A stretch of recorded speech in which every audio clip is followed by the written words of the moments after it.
Thank you for joining us today and every day. This is Rabbi Sachs.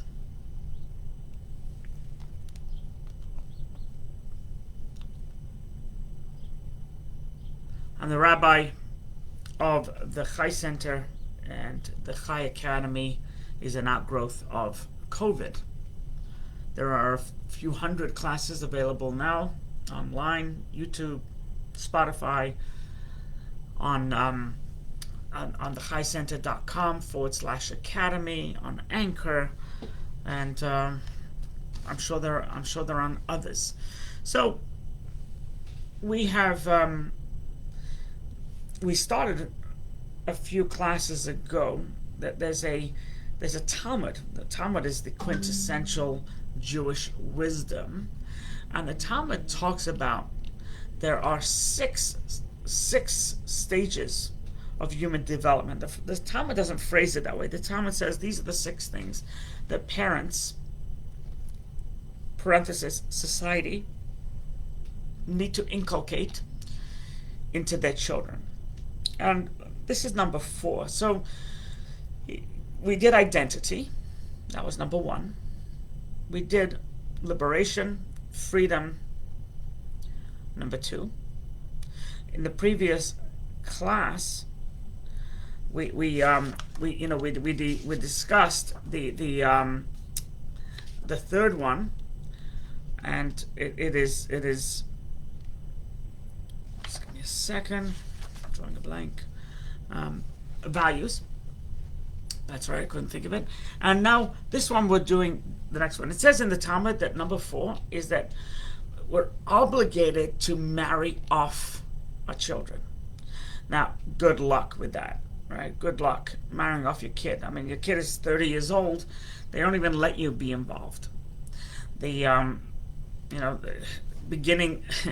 at who knows what age, they don't let you get involved in their personal life.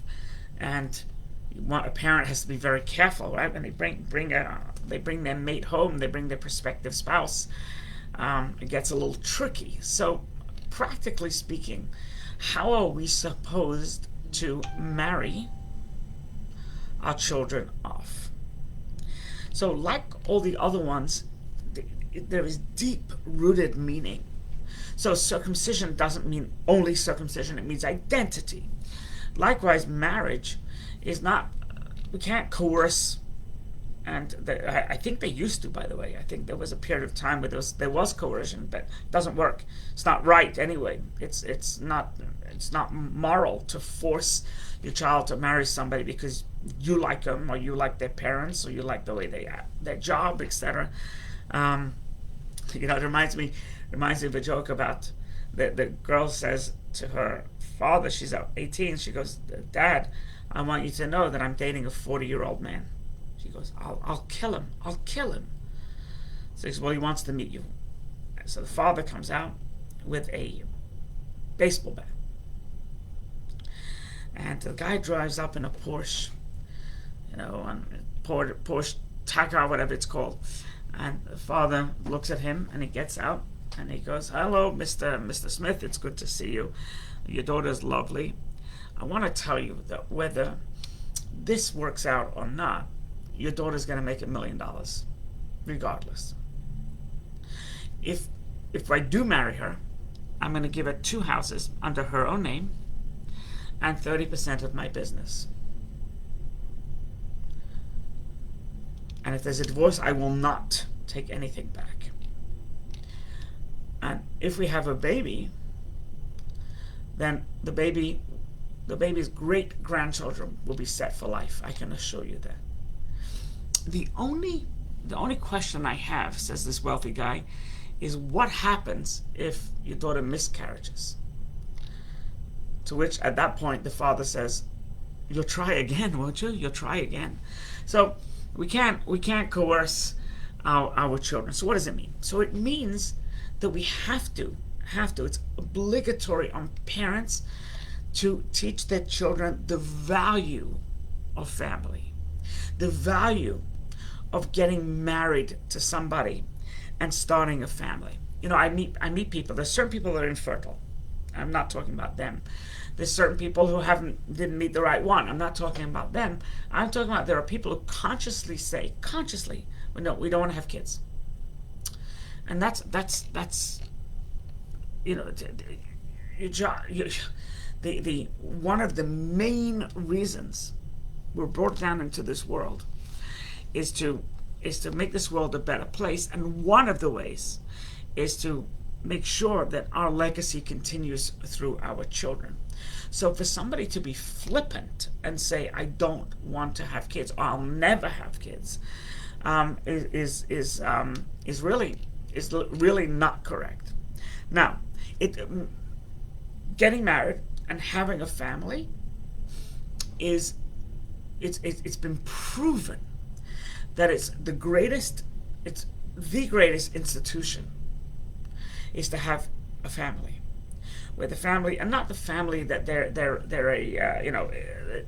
house is like a hotel where they come in, they come out, nobody sees each other, etc. But talk about a family where you sit together, you celebrate together, you have Shabbat together, not a hotel family, right? But rather a family where when you're all together, it is incredible. It creates such a stable world. Stable family is in the micro, stable world is in the macro. Now, some people say, I don't want to get married, it's too hard, I don't want to commit. So this is what the Talmud is saying. You need to commit, right? Yes, marriage is that it's not all about yourself. It's going to take sacrifice, which is a tremendous quality, to be able to sacrifice something that it's not all about you. You can stop being a narcissist, right? It forces you to give something to somebody. It forces you to share your love, share your knowledge, share your body, right? And it forces you in the bedroom to be patient. It's an incredible thing. There's so many positives and values to having somebody who you care for, who you love, who you share things with, and you're given over, etc., etc. Now, you may thinking, Rabbi, what about the alternate lifestyles out there? So first of all, there's no judgment from me, because what does it say in the Mishnah?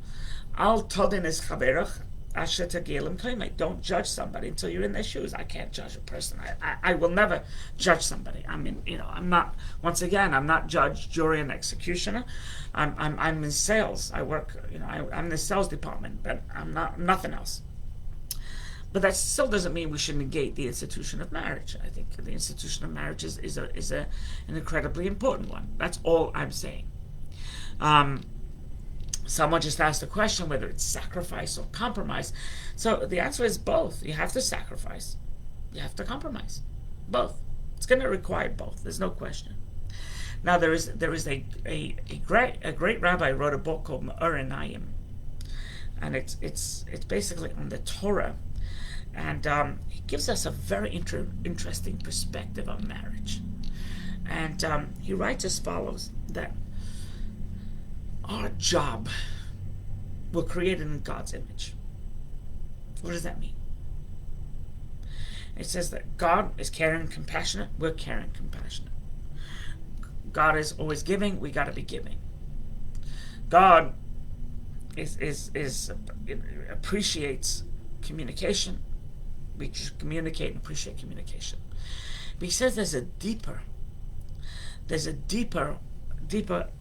element to this. It says in the Torah, it's very famous, the Shema, which is the quintessential prayer. It separates the men from the boys. Hear, O Israel, the Lord our God, the Lord is one. You shall love the Lord your God with all your heart, with all your might, with all your soul, etc., with all your life. Right? And the question is asked, how do you love God? How can you, what type of love does it mean to love God? And so the Ma'or explains that a few things. Loving your spouse is loving God. It's the way God set it up. It's you want to know what love is? right? Regardless of what. I think Tina Turner says. You want to know what love is? Loving a spouse, loving a child, right? It's the way God set it up is that if you want to appreciate godliness, you need to appreciate elements of godliness that you live with every day. Even your obstacles are ways to appreciate God. There's some things that we put in our path that we do in order to connect with God, and there are things that put in our path that we don't do in order to appreciate God. Loving one's spouse, loving one's children, loving one's parents teaches us what it means to love God. Not being disloyal to one's spouse, not being disloyal to one's family teaches us not to be disloyal to God. It's a very simple equation. When in Judaism, when a rabbi officiates at a wedding in Hebrew is called kiddushin. Marriage is English. In Hebrew, it's called kiddushin. You know what kiddushin means? It means holy. Marriage is so sacrosanct because it means that you're able to dedicate your life to people, to this woman or this man and to these children, and you're able to do it, and that gives you the ability to love others if you're able to love somebody, right? And remember, it starts with infatuation, but infatuation quickly departs. So it's not about infatuation. Infatuation is the hook that brings you in, but it's not about infatuation. It's about infatuation is quickly dissolves by most, and it's about love. So Kedushin is holy. It is a holy concept, right? Marriage is holy, and there's a big difference between when somebody comes to a rabbi for marriage counseling, or a traditional therapist, a social worker, psychologist, etc. for counseling. So we know that the role of the therapist, my wife is a therapist, the role of the therapist is never to tell the person or the couple what to do. You always, give them, you bring them to water and help them drink, right? But you don't tell them you must do this and you must do this. It's couched in the way you talk and the way you bring it out. You bring the person or the people to the conclusion. You come to a rabbi. The rabbi's job is to tell you what it is. So a therapist may be wishy-washy. Well, do you think you should get a divorce? You think you should stay married, etc.? That's a therapist. A rabbi will say, hold on a second. You got to stay married. Marriage is sacrosanct. If the guy beats you up verbally or physically, I will tell you to get out in a New York heartbeat. But New York minute in a heartbeat. But barring that, you're struggling, I would tell you got to work it out. It's holy. Marriage is not disposable. And remember, these are all the type of things that we're obligated to teach our kids. Society's obligated to teach its people. That you don't go into marriage with an expiration date, but rather you go into marriage that this is for life. And King Solomon says it in Ecclesiastes, in Shir HaShirim, Song of Songs, right? Not Ecclesiastes, in Song of Songs. He talks about how marrying woman is marrying life, which means marriage for life. It also means that you're marrying life. This enables you to live. Remember in the Torah, and we've discussed this before, the Torah, every day of creation, the Torah says, this is good, this is good, this is good, this is good, this is good. Of course it's good. God did it. The only time it mentions where it's not good is where God said it's not good for man to be alone. Man needs somebody. You need somebody to share your life with, and to share what you share, by the way, with your spouse is unique to your spouse. Many men have this problem is that they have almost like many spouses. They're friends of their spouses, and then their spouse is their spouse, and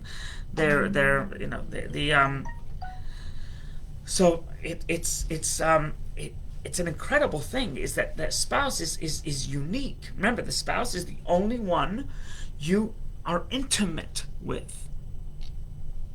It's a unique relationship you don't have with anybody else. But it's not only supposed to be intimate, we're talking about physically intimate, but it also means spiritually intimate, mentally intimate, emotionally intimate, psychologically intimate, spiritually intimate. Right? And men, they go off on tangents, etc. No, this is unique. And the Torah says it's not good for man not to have somebody to share these intimate moments with. Very clear in the Torah. And then you rear children, and it's just you and your spouse rearing these kids. Right? And you're in charge of them. You're their mentor, not the school. The school is not the mentor. You're the mentor. You have the final say. If you shirk your duties and your responsibilities, then the school may step in, and then if you really shirk them, CPS will step in. But this is from a Jewish point of view, marriage, another concept that you should be teaching your kids of the institution of marriage is aside from loving a spouse is loving God, right? It's holy, etc. It's also bashert. It's meant to be. It's very clear from the Talmud. It's very clear from the Mishnah, which preceded the Talmud, that who you're going to marry. It takes work, marriage. But you're given a gift, is that God feels this is who you should marry. Now, sometimes it doesn't work out. It doesn't mean it wasn't meant to be. It was meant to be, but it didn't work out. We talk about a person with the metaphor given is that there was a drought, and the person was thirsty, and he prayed to God, and God said for 5 minutes it's going to rain. 5 minutes. He had this intuition, and it rained for 5 minutes, and the guy was still thirsty. You know why? He didn't put a cup outside to catch the rain, so it was all wasted on the earth. Didn't take out a cup. It's rainwater. You could drink it. You need a receptacle. Likewise with marriage, you need to be a receptacle for this bashetness, for this blessing. It takes work, and we find it so difficult. But we have to remember that if God deemed it, it's not disposable. Marriage is for the long haul. It may not work out, but that's the final straw, beyond the final straw. Unless, once again, there's abuse, or abuses the kids, or he, she, whatever, it's just brings in a boyfriend that abuses the kids. Then there's reasons, but everything being equal, you don't get along, get along. Figure it out to the best of your ability. It's interesting. The Lubavitcher Rebbe used to have a policy. And the policy was that you can date however long you need to date. You want to date a year, date a year. You want to date 6 months, date 6 months. You want to date 3 months, 3 months. I just lost a couple of people. I hope nobody was offended by wisdom. He said, so you date. He says, however, once you decide to get engaged, make that engagement short. You don't date for years and then take years to get married. Why? Because you've dated. You've decided this person is for you. When you're engaged, you're two separate people with no strings attached. When you're married, you become one, as it says in the Torah. You leave parents' home and you cleave to your spouse. Physically, sexually, spiritually, whatever. Right? You leave and cleave. And that's what you're supposed to do. So you cleave, you become one, it says in the Torah. So when you're married and you have a fight, you figure it out. You fight with yourself occasionally, don't you? So you're fighting with your spouse is fighting with yourself. You berate yourself, but then you go on, move on, right? Only a very, very sick person, distraught to this, commit suicide, and it's just horrific. So you have a fight with yourself, and you move on. So you have a fight with your spouse, which is fighting with yourself. But when you're engaged, you're two separate entities, completely two separate entities. So his advice was date. Once you decide that this is absolutely my bashert, nobody coerced you. You decided it's wrong to coerce.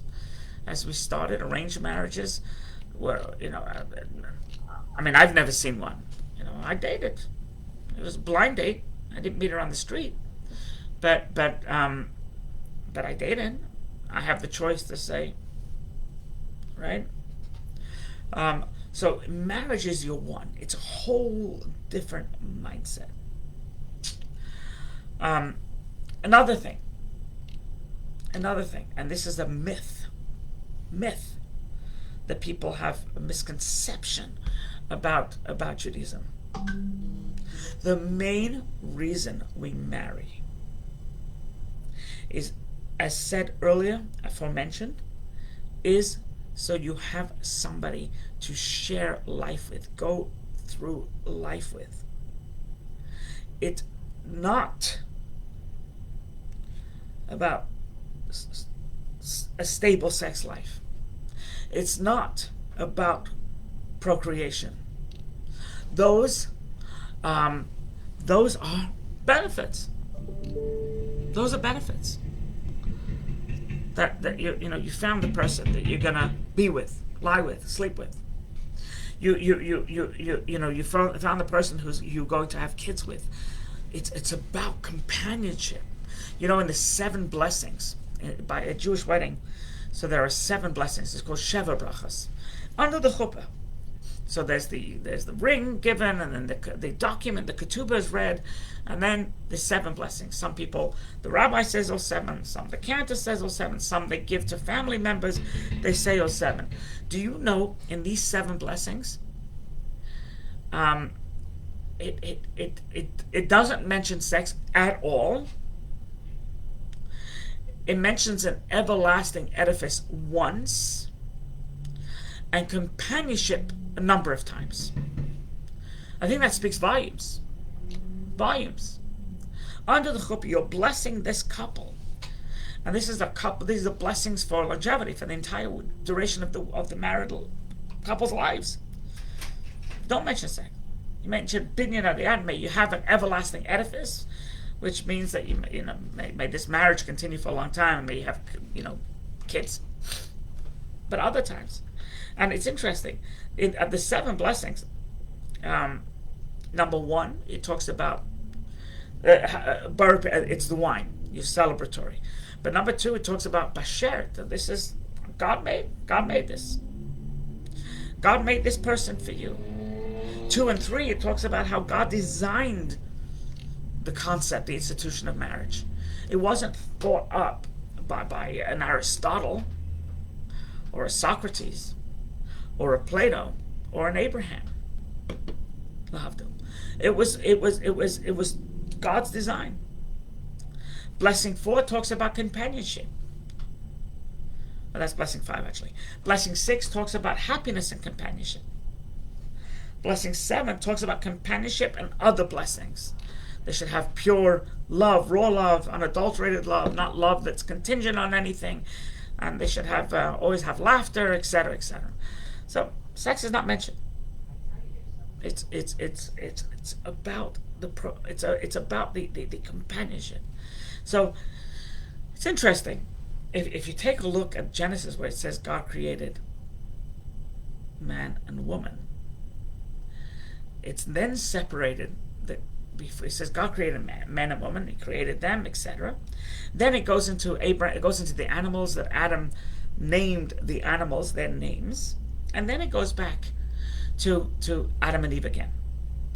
So I think I think it was the Ravid. I think it was one of the great rabbis who lived during the times of Maimonides. He said that it's basically Adam and Eve 1, Adam and Eve 2.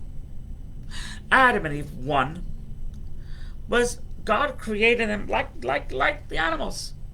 Right? There's a male rhinoceros, female rhinoceros. There's a male donkey, female donkey. And there's a male snake, a female snake, and goldfish, for crying out loud, right? But then after Adam named all the animals, right? God went to Adam and Eve proper. Adam and Eve, you are the paradigm of creation. What creation should be, right? You are together. Spirit, you have to love each other. You have to be monogamous. You have to stay with each other. And because we know animals. I think penguins. I think penguins have one spouse, but a lion doesn't. A tiger doesn't. Right? I don't know who else does. I don't know. I'm not a connoisseur of mating, but human beings, right? It talks about that you're different. Genesis 1, before you're male and female, like the animals. But right after that, Genesis, Adam and Eve 2, it's completely different. Head and shoulders above the rest. You are for each other. It took you from the rib. God didn't take the female bear from the male's bear's rib. No. Right? He didn't take a wing off the female mosquito, and pardon my ignorance, I don't know mosquitoes, and say, okay, I'm giving this to the female. Nothing like that. It's only the human being, because you're part of one another. That's what the rib signifies.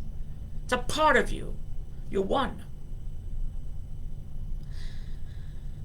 These are the lessons, the value of marriage. And sadly, I think it's being somewhat lost today. People are getting married older.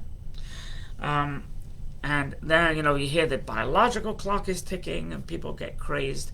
Or people are very set in their ways. When you get married in your 20s, your mid-20s, that's one thing. You get married in your mid-30s, you're not easy to please because you've been living, you've been an independent, just take care of yourself type of guy, type of gal, and it's much harder. It's much harder. It's doable, but it's much harder.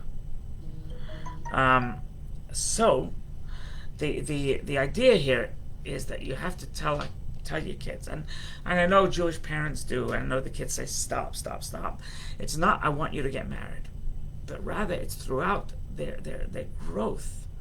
First of all, they should witness what a marriage really is and what it should not be, what it ought not to be. But in addition, there's the concepts, these concepts that we spoke of. To love your spouse is to love God. Right? The uniqueness. Like mommy is so unique to me. She's not like just anybody else.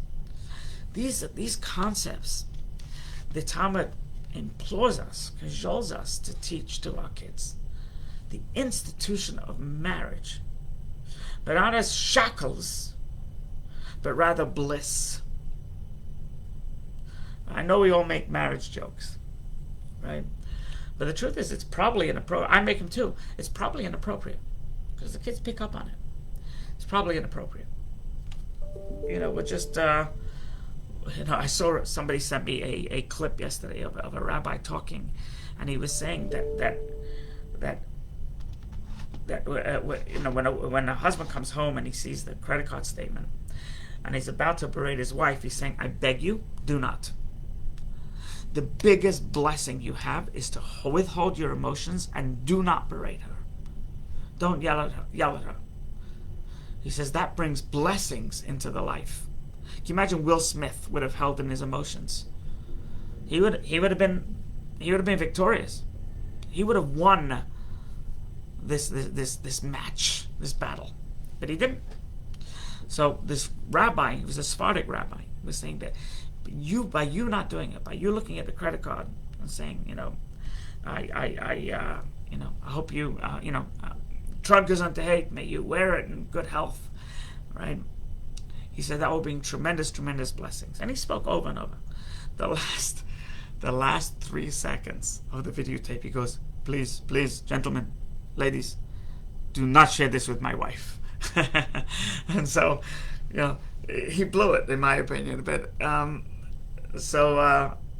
He don't share this with my wife. Don't let my wife spend whatever she wants to spend, and I have to hold my tongue. Marriage is a beautiful thing. It's up to you. God bless. Any questions? Rabbi@thechaycenter.com. Please share this with others. I think these classes, the 6 steps of human development, can change the world. I mean, the Talmud thought so, and I'm trying to do my part. Be well.